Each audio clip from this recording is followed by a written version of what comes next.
Olá, olá, boa noite, bem-vindos, bem-vindos a mais uma live das terças-feiras, desta vez, e para quem vai ver a gravação, o tema de hoje é o silêncio dos adolescentes. Então, o silêncio dos adolescentes tem a ver com um tema que muitos pais, de facto, é tema geral falarem, de que os filhos estão muito isolados, ficam muito no telemóvel, que rejeitam, que perdem o contacto com ele, que estão sempre enfiados no quarto, que os sentem muito inseguros, que querem poder ajudar e não conseguem. E depois, quando há irmãos, estão sempre em guerra com os irmãos e a mãe não sabe o que fazer. Alguém se identifica aqui? Então, se sim, podem colocar aqui as vossas questões. Também gostava de pedir que me digam se me estão a ouvir bem e se a transmissão está a chegar bem aí nos vossos locais. E aquilo que eu posso prometer para esta live é que no final irão descobrir o motivo do silêncio de um adolescente que se isola mais e da guerra que por vezes acontece entre os irmãos, porque isso está visível no formato do seu corpo. Parece assim um pouquinho ficção, mas é real. Boa noite, Suzete. Quinta linha, sim, obrigada, muito bom, obrigada por me terem dado feedback, Nani, obrigada. Está-se a ouvir bem? Excelente. Então, podem colocar também as vossas questões, aproveitem ao máximo para trazerem aquilo que vos deixa angustiadas, que vos preocupa e que no dia a dia atrapalha, não é? Porque estas coisas acontecem no dia a dia, não é? E vai sendo ali uma areia na engrenagem, na comunicação, que vai aumentando e às vezes depois faz assim um buraco muito grande. Então, de facto, o formato do corpo explica como a mente de uma pessoa funciona e revela a verdade por trás de qualquer problema que estejam a enfrentar. Muitas vezes já me chegaram casos de mães com mais do que um filho e que achavam que às vezes só um deles é que apresentava algum tipo de problema e tinham a sua própria hipótese. E depois bastava fazermos análise corporal e de facto não tinha nada a ver com aquilo que a mãe pensava. E às vezes é isso mesmo que acontece. Nós não conseguimos ver o real motivo para que algo está a acontecer e não está, no fundo, a sair do controlo. E por isso é que não adianta repetir a mesma coisa. Às vezes há pais discos riscados que estão sempre a repetir a mesma coisa, mandar parar de fazer algo, interromper um comportamento, isso não funciona. Ou fazer um olhar reprovador, castigar ou gritar. Está tudo obsoleto. Eu sei que as mães que nasceram ali na década de 80, 90, foram educadas com essas regras, mas de facto não funciona. A educação tradicional está obsoleta. E quem diz é a ciência. A ciência vem mostrando que a parte da segurança emocional é cada vez mais importante, só que nós, como pais, como nós próprios, não fomos ensinados a lidar com as nossas emoções, depois vêm os filhos e destabilizam aqui tudo. Por isso é que o maior desafio quando somos pais não é controlar os comportamentos dos filhos, é controlar o próprio comportamento. Então, e enquanto os pais não conhecerem a linguagem do corpo, que revela qual é a forma eficaz de descobrir de facto qual é que é a necessidade que o filho está a expressar, ou a forma certa de comunicar com ele, e de o amar também. Porque às vezes, e isso aconteceu comigo, e isso é muito fácil de identificar em fotografias. No meu feed vocês já tiveram a oportunidade de ver, ou se não viram podem ver. Tem uma foto com a minha filha no colo, Ela deveria ter 1 ano e meio. Eu estava com ela e com uma amiguinha. E ela estava a olhar para mim. E naquela fase a criança ela precisa do olhar da mãe. A conexão é feita com o olhar. E eu estava completamente desconectada a olhar para a câmara.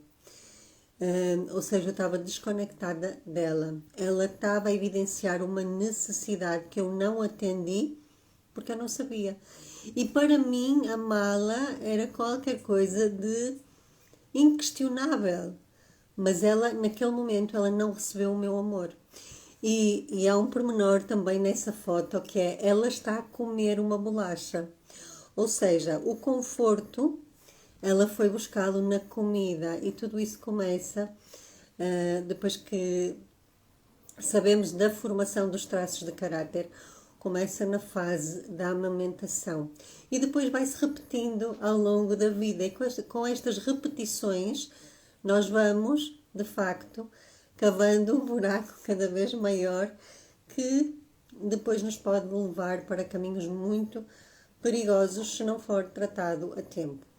E esse foi um grande motivo pelo qual eu escolhi o relacionamento entre pais e filhos adolescentes quando foi para me dedicar a sério a esta área. Porque é aquilo que eu digo, se eu consigo tratar deste relacionamento, eu consigo tratar de tudo. E é verdade, porque todo este conhecimento se aplica a qualquer tipo de relacionamento, seja ele pessoal ou profissional. E outra coisa que muitas vezes acontece, os pais tentam mostrar ao filho a forma de amor que eles gostam de receber. Por exemplo, eu lembro-me aqui do caso da Suzette, e a Suzette está aqui para confirmar. Ela e o filho têm funcionamentos completamente diferentes. Ela adora abraços, adora dar abraços. Para ela, amar o filho era dar abraços. Ou quando ele não estava tão bem e ela tentava uma aproximação com abraços. Quando fizemos a análise corporal dos dois, chegamos à conclusão que para ele um abraço era colocá-lo muito desconfortável. Porque ele era mais da razão, do falar, não do contacto. E isso faz toda a diferença. Quando uma mãe é mais emotiva e um filho é mais racional, vai haver uma grande diferença de comportamento. E se não conseguirmos descodificar isto, vai haver sempre ali um atrito, que nenhum se vai entender e vão achar que é algo pessoal e não tem nada a ver, tem a ver só com o modo de funcionar. E muitas vezes há pessoas que se adaptam, ou porque não querem incomodar, ou porque não querem. A Suzete está a dizer completamente. Exatamente, se quiseres falar mais sobre isso, podes falar. Há pessoas que de facto, tipo, já nem se querem chatear com aquilo, e então adaptam-se perfeitamente ao comportamento do outro só para agradar. Só que na tentativa de agradar estão-se a anular a si mesmos, porque nem se conhecem nem o outro conhece. Então é um custo emocional muito alto que não é preciso correr. E este custo emocional pode ser perfeitamente banido com uma análise corporal. E de onde é que vem este conhecimento? É um conhecimento científico que começou a ser estudado por um médico psicanalista, aluno de Freud, o Reich, há cerca de 90 anos. O Reich, ele tratava os doentes que não tinham sucesso nos tratamentos que Freud utilizava na altura. E então, o Reich descobriu que corpos semelhantes têm problemas semelhantes. E o seu estudo foi sistematizado por um aluno seu, americano, Dr. Alexander Lowen, que foi o pai da bioenergética. E foi ele que sistematizou aquilo que Reich começou por estudar, que são os traços de caráter. Os traços de caráter formam-se durante o desenvolvimento do sistema nervoso central do bebê, que começa ainda dentro do útero da mãe. ainda durante a gestação. E vai até ali mais ou menos aos 5 anos. E a continuidade deste estudo, que era um conhecimento que estava guardado apenas para pessoas da área e era muito difícil de descodificar, foi de facto descodificado pelo O Corpo Explica, que é uma escola do Brasil que foi fundada por 3 investigadores e que eles geraram um encontro dos conhecimentos sobre a mente, o corpo e das constelações sistémicas e construíram ferramentas capazes de medir a percentagem de traços de caráter no corpo que explicam como a mente funciona, e é assim que é feita a análise corporal. E a Suzette diz: isso aconteceu com o Afonso porque eu obrigava-o literalmente a falar sobre. Exato, esta questão da obrigação torna os relacionamentos muito pesados e nós aqui estamos para torná-los leves. É esse o objetivo de estarmos cá. E com os pais, porquê? Porque é em casa que tudo começa. É na família com que tudo começa. E os traços de caráter formam-se quando a criança ainda está mais na fase do ninho, ali até aos 4 anos. E a Suzette diz 4, 5 anos. E há autores que vão até aos 7. Ou seja, a análise corporal ela pode ser medida a partir dos 7 anos. A Suzette diz o que sentia era isso, era contra a forma dele funcionar. Exatamente. Então imaginem, uma mãe que é completamente coração. Ela sente, ela abraça, ela fala imenso, ela tem necessidade de chorar, ela tem necessidade de comer. Com um filho que não tem necessidade de falar, não tem necessidade de abraçar, não tem necessidade de comer. Uma mãe que é assim e vê o filho de outra maneira assim, ele só pode ter um problema. Porque é isso que a maioria das mães me diz, que tem este perfil similar ao da Suzette. Que é, o meu filho deve ter um problema, só pode, porque ele está sempre isolado, ele come pouco, é magrinho, não fala muito, mas a verdade, isola-se. A verdade é que eles são super inteligentes. E esta capacidade de inteligência veio de uma gestação muito, por vezes, complicada ou cheia de emoções para a mãe.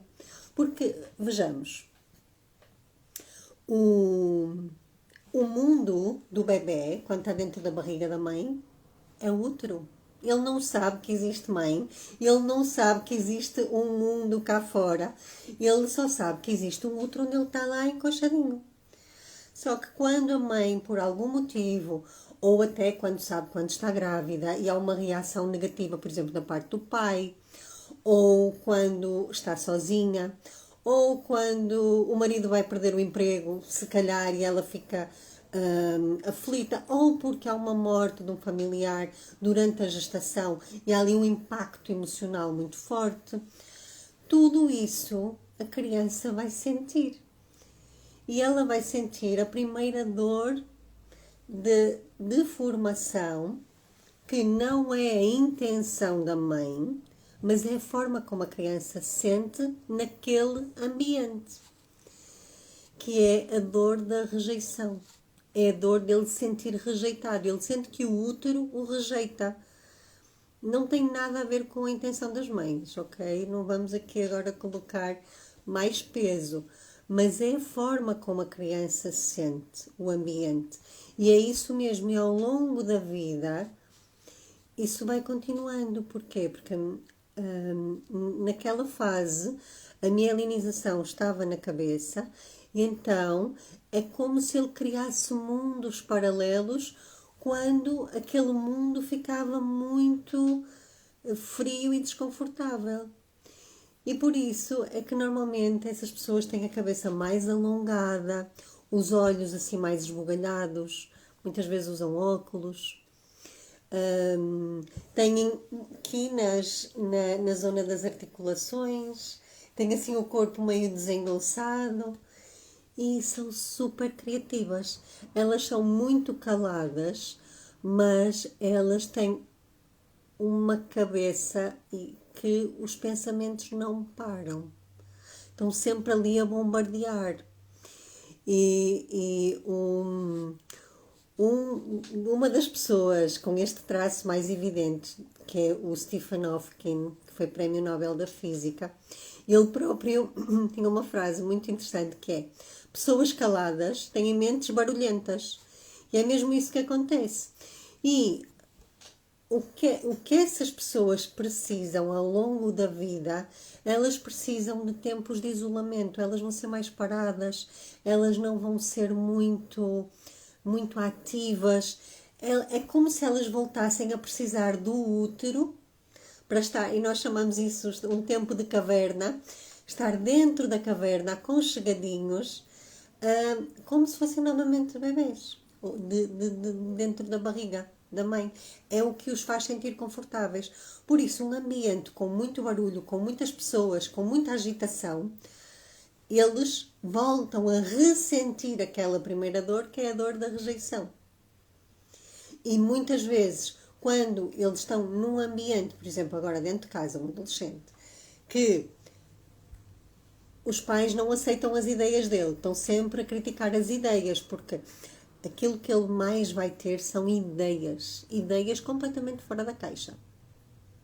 Então, é natural que ele se isole. E depois, ele como não gosta de incomodar, é do tipo, eu pelo menos aqui dentro do meu quarto é como se fosse o meu útero. Eu não incomodo ninguém. E ninguém me incomoda também. Porque quando há um isolamento excessivo, é porque alguma das necessidades daquele adolescente não está a ser devidamente atendida. E tem sempre a ver com o ambiente. E o ambiente é feito por situações, pessoas e até memórias ou recordações. Não é? Depois, há um outro traço que, se ele... É muito raro ele isolar-se, porque ele detesta estar sozinho. Mas se, por exemplo, ele for mandado calar, ele não puder falar, não tiver ninguém que o ouça, que lhe dê atenção, que o veja, esse adolescente vai ter muita tendência em descontar na comida. E, como uma forma de conforto, porque este traço formou-se na altura da amamentação. Ok? Porque ele sente a dor do abandono. E aí tem a ver com a falta de atenção.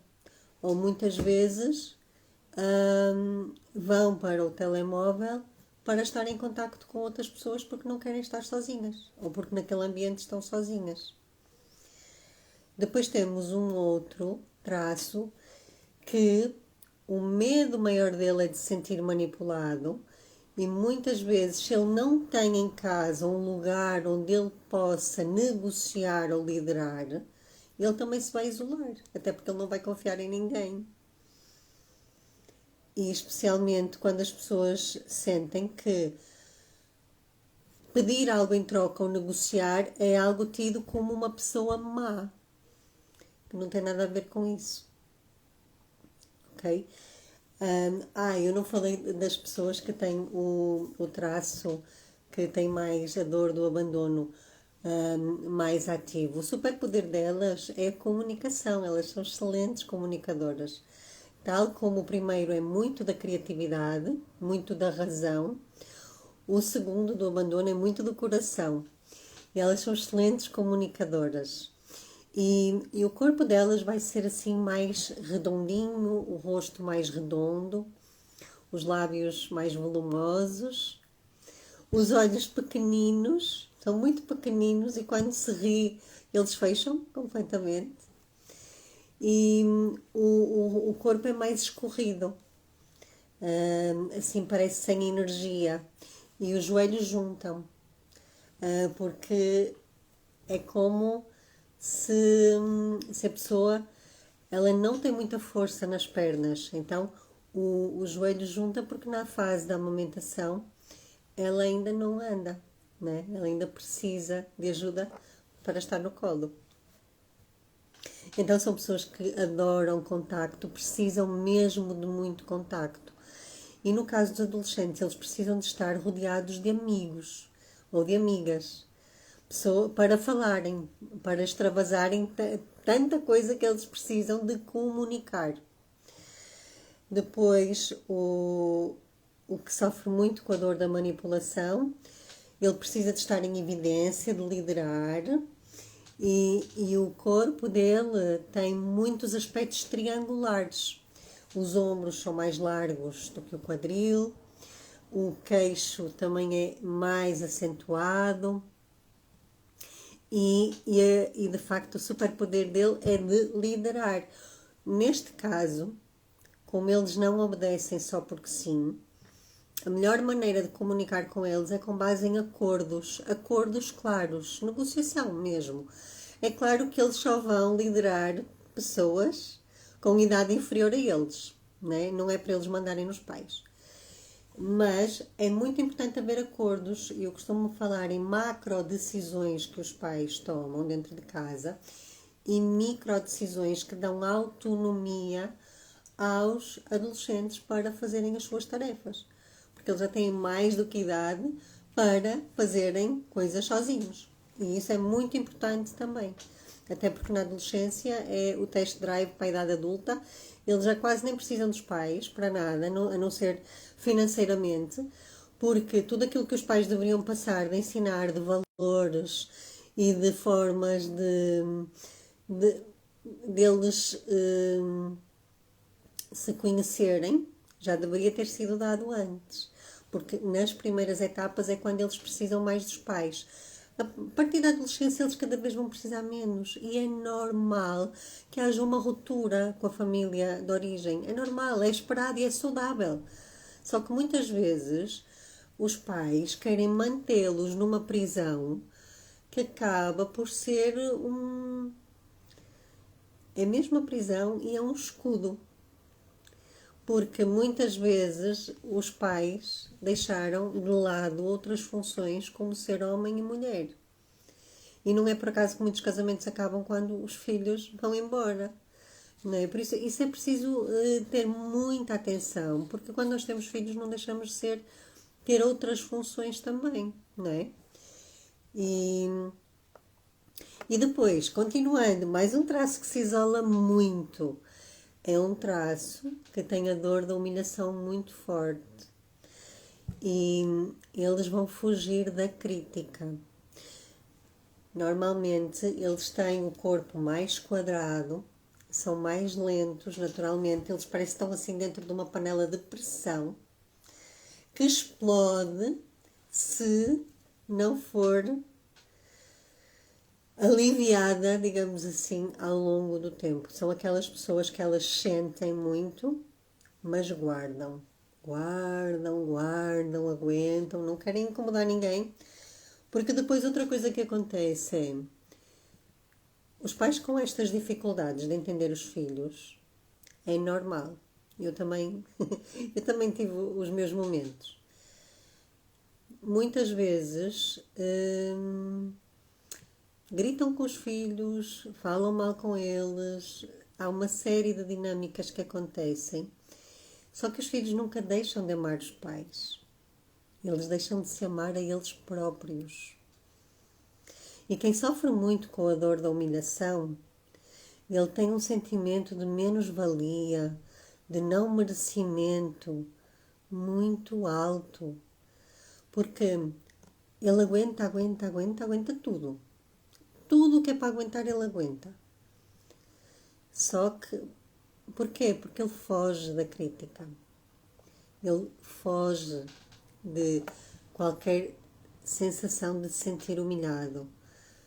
Então, muitas vezes, ele isola-se. Ele isola-se e, por vezes, são adolescentes que sofrem de bullying e não falam nada. Nem se queixam. Porque eles acham que quem está errado são eles. Porque eles acham que se falarem com os pais, vão ser humilhados mais. Por isso é que é importante compreendê-los, mesmo que eles não falem. E pela observação do formato do corpo fica muito fácil.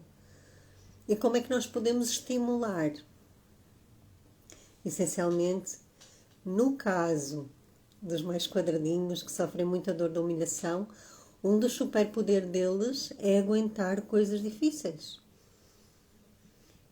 E eles naturalmente vão aguentar. Só que eles não conseguem perceber a diferença entre ser uma lixeira emocional de outras pessoas ou colocarem-se como prioridade. Uma grande dificuldade que eles têm é dizer que não. Eles dizem que sim a tudo. Eles são super obedientes. Só que por trás desta obediência está uma dor muito forte que não quer ser revivida, que é a dor de se sentir humilhado.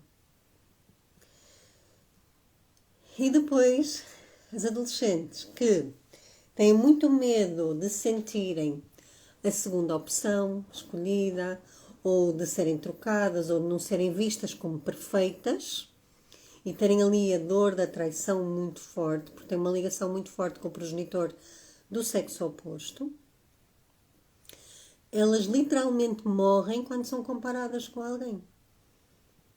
Então, compará-las é algo que nunca se deve fazer com esse tipo de pessoas. Elas adoram desafios, elas são super ágeis, competitivas, elas adoram fazer perfeito e rápido, elas são mesmo muito rápidas, excelentes executores, mas se são comparadas, elas vão se esconder. Então, quando nós temos acesso ao formato do corpo, e o formato delas como é? Super. É aquele corpo ampulheta, cheio de curvas e super harmonioso. Então, aparentemente, não tem motivos para se sentir insegura. Mas, perante uma comparação, é como quem a mata, entre aspas, emocionalmente. Estamos aqui a falar da parte emocional. Então, se o ambiente onde elas estão tiver alguma destas questões que os vão colocar ainda mais na dor emocional de reviver as dores básicas que ficaram mais evidentes no seu corpo, elas vão fechar-se. E é por isso que eles se isolam, e é por isso que eles estão em silêncio, porque tipo, se eu passar aqui despercebido, não vai acontecer nada de mal. Em vez de colocarem os seus recursos ativos para seguirem para a vida no sentido de terem desejo de fazer as coisas, terem objetivos, terem sonhos, quererem realizar, terem motivação.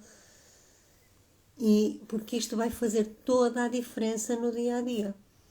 E eu agora gostava de saber como é que é para quem está a assistir a ouvir tudo isto. Se faz sentido, se identificaram alguma situação com alguém, se tem alguma questão que queiram colocar, podem estar à vontade, ok? E, no fundo, a forma de comunicar para quem sente muita dor da rejeição, da manipulação e da traição é de forma racional. Muito objetivo, racional, nada de muita mimimi, porque eles são pão, pão, queijo, queijo e muito objetivos. Eles não entendem sentimentos. Quando vamos falar com uma pessoa que sofre mais da dor do abandono ou da humilhação, é mais apelando ao coração, porque elas vão ser naturalmente muito mais sensíveis, vão ser naturalmente muito mais apegadas às pessoas, vão sofrer de muito mais dependência emocional. E isto pode prejudicá-las, porque muitas vezes elas vão ficar presas em relacionamentos só pelo medo de não se sentirem rejeitadas ou sozinhas, por exemplo. A quinta linha diz: identifico-me muito. Ok, com que parte? Com que parte? E se tiver alguma questão, à vontade, pode colocar. E de facto, quando nós conhecemos a quantidade de cada traço de caráter que nós temos no nosso corpo e como ativar os nossos recursos para sair da dor, para sair do isolamento, porque uma pessoa que se esconde, uma pessoa que não quer ser vista, é uma pessoa que está insegura e que não está a ser verdadeiramente quem nasceu para ser. Porquê?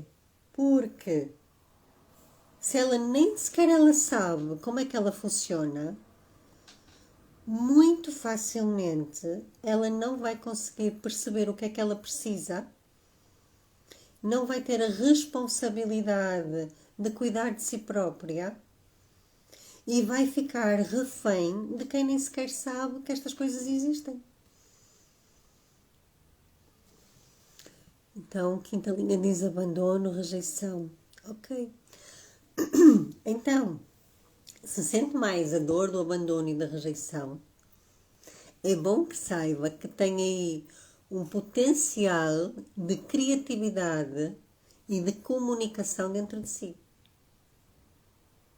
E as pessoas que sofrem muito a dor da rejeição, elas adoram ser criativas em tudo.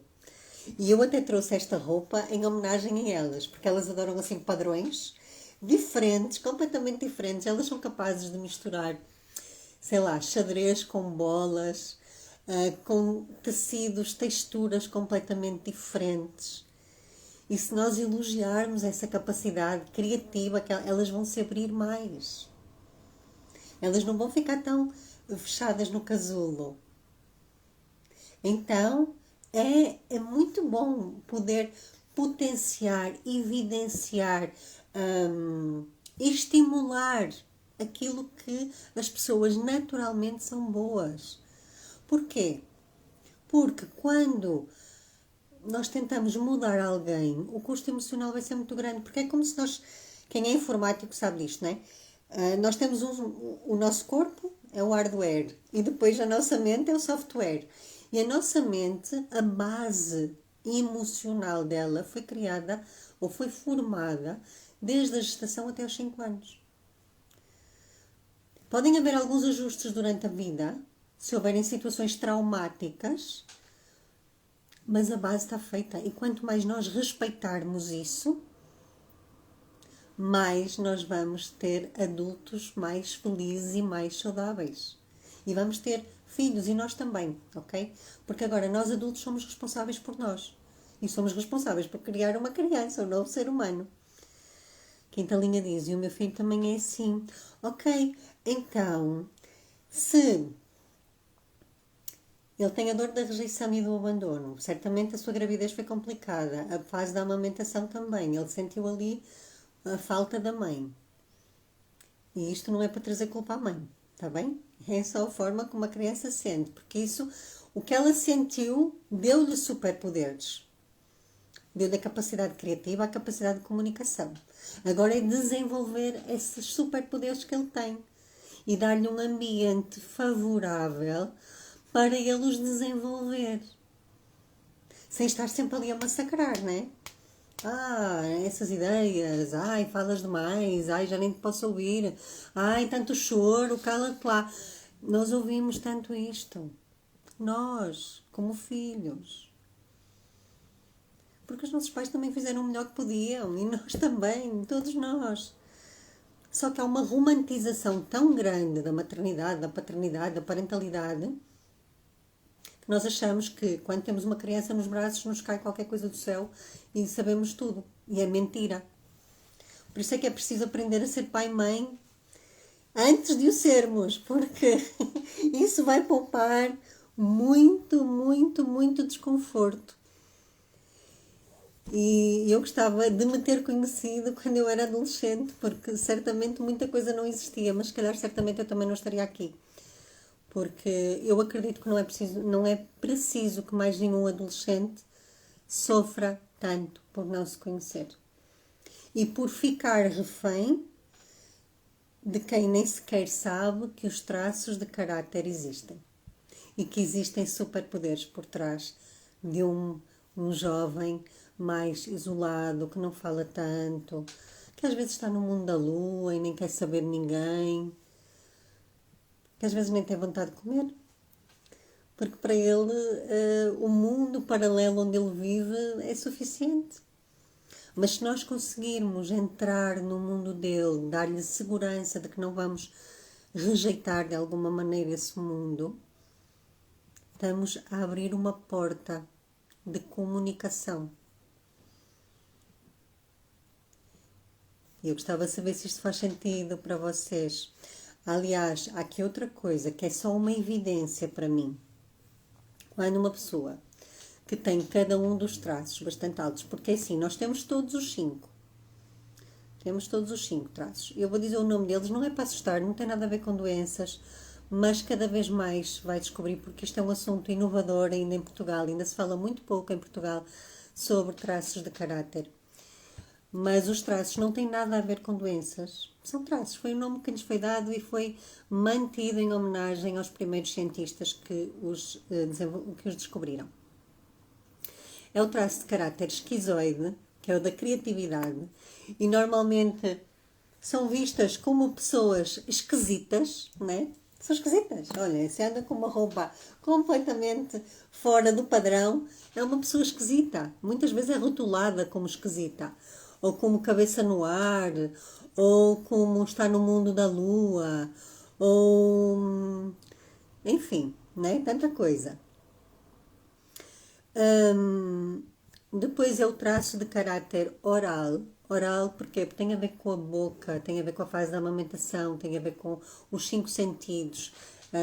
Pessoas com traço de caráter oral muito alto, elas precisam de sensações, precisam de sentir, elas têm sensações à flor da pele, elas precisam de contacto, de calor humano. Depois, o traço psicopata, que não tem nada a ver com os serial killers dos filmes, nada, é só um traço, ok? É o líder, ele é extremamente líder e de facto, no recurso, são pessoas muito justas, que sabem negociar muito bem. Depois, o quarto é o masoquista, que não tem nada a ver com as coisas que nós às vezes ouvimos. Ele é capaz de suportar coisas difíceis. Ele não é de agressões, mas é de suportar. E muitas vezes explode. Quando já não aguenta mais. Quando a panela de pressão já está tão ali com muita força. E depois o rígido, que é o que sofre mais a dor da traição.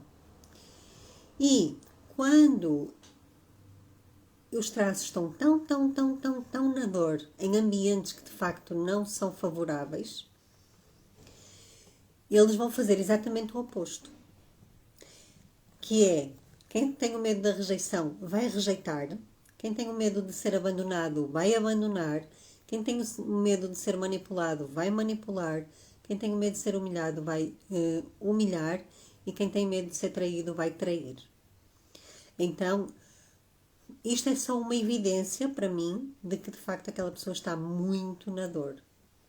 Que ela está em ambientes que não estão a favorecer a existência dos seus recursos. E aí é preciso, depois de pontuar, fazer uma transição da dor para o recurso.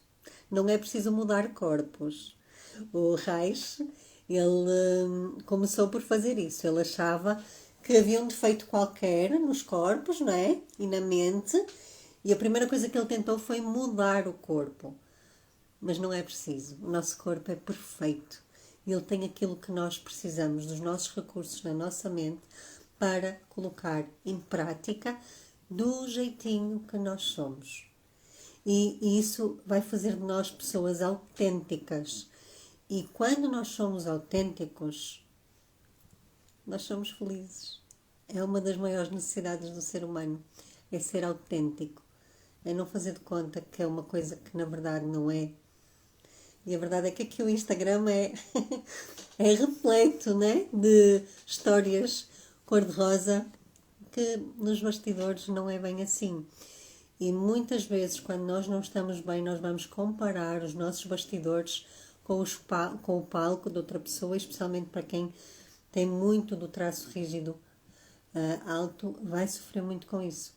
porque vai fazer uma comparação que não é justa, não é benéfica e não lhe vai trazer nada a acrescentar, antes pelo contrário, só vai fazer sentir pior. Por isso é que autoconhecimento é empoderamento e o nosso empoderamento passa por nos conhecermos exatamente como nós somos e sermos vistos por alguém que sabe, porque nós também estamos cegos para muitas das nossas dinâmicas. Muitas vezes nós já estamos em ambientes que não aceitam de maneira nenhuma como nós somos, que nós próprios já apagamos essa parte de nós. Nós já não vemos. E muitas vezes as doenças aparecem porque nós estamos a negar uma parte nossa. E então tudo isto serve não só para prevenir, como para encontrar respostas que às vezes nós vivemos uma vida inteira à procura e não encontramos. E o nosso corpo tem a resposta. Eu espero que tenham gostado desta live, espero que ajude o silêncio dos adolescentes a ficar mais prazeroso, porque eu sei o que é trazer um adolescente do silêncio da dor para a comunicação do recurso. Às vezes parece que nem conhecemos os filhos que temos.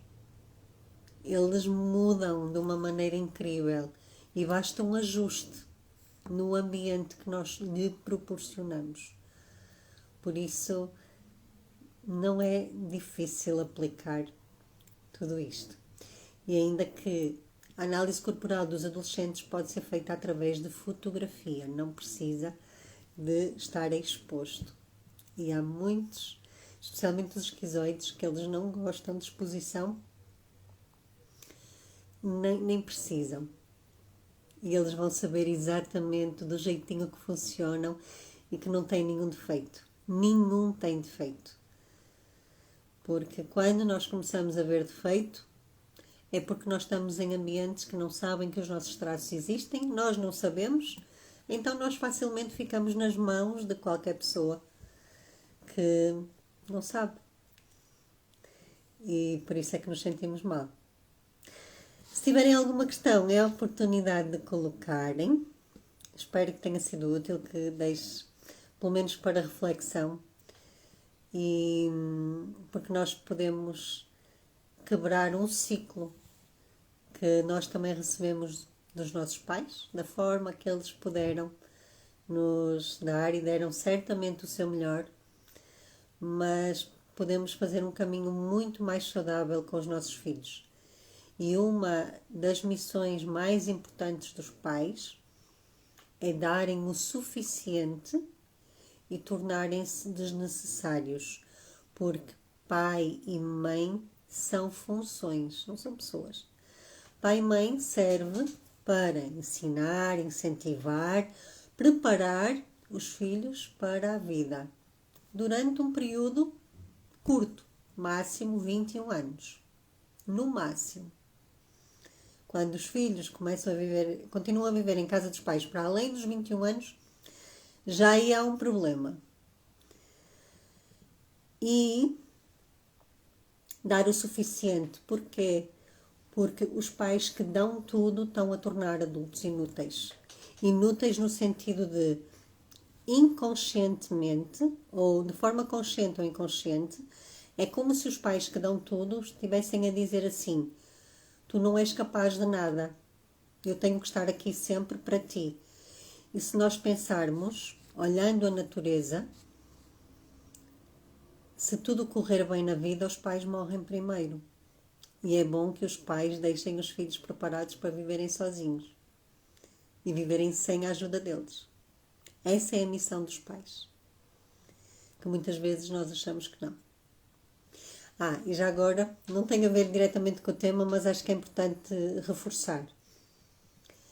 Na lei do dar e receber, que é uma lei sistémica, o relacionamento entre pais e filhos é o único que não tem troca. Ou seja, nós damos o suficiente aos nossos filhos para eles se tornarem adultos. E eles não têm que devolver nada. Infelizmente há muita chantagem emocional por aí. De muitos pais que inconscientemente dizem: eu vou dar tudo ao meu filhinho, porque depois quando eu for mais velho ele vai ficar a cuidar de mim. Isto é levar uma família para a morte, literalmente. Porque o caminho saudável é um pai prepara o filho e da mesma maneira esse filho vai preparar o seu filho. E a vida continua, o fluxo natural da vida continua para a frente. Quando volta para trás, já é uma dinâmica doentia e certamente já há muitos problemas aí nessa família. A análise corporal permite explicar porque é que isso acontece e a lógica da vida também. Por isso, eu tenho também uma surpresa para quem vir esta live até o final. Entre em contacto comigo por mensagem, que eu tenho 4 aulas do workshop para pais, para conhecerem melhor os vossos filhos, para dar acesso a quem entrar em contacto comigo por mensagem. Por isso, a live fica terminada, não tenho aqui nenhuma questão. Espero que tenham sido útil e se desejarem mais algum esclarecimento, contactem-me por mensagem. Deixo um beijinho grande, espero que passem bem a semana, espero que tenha sido útil e que acrescente valor aos vossos relacionamentos. E pensem, a adolescência não tem que ser uma fase difícil. É muito difícil para um adolescente que está em construção. Nós também estamos em construção. E é muito importante admitir isso para podermos abrir espaço para nos tornarmos pessoas melhores. E certamente os nossos filhos vão agradecer. Um beijinho enorme e até breve.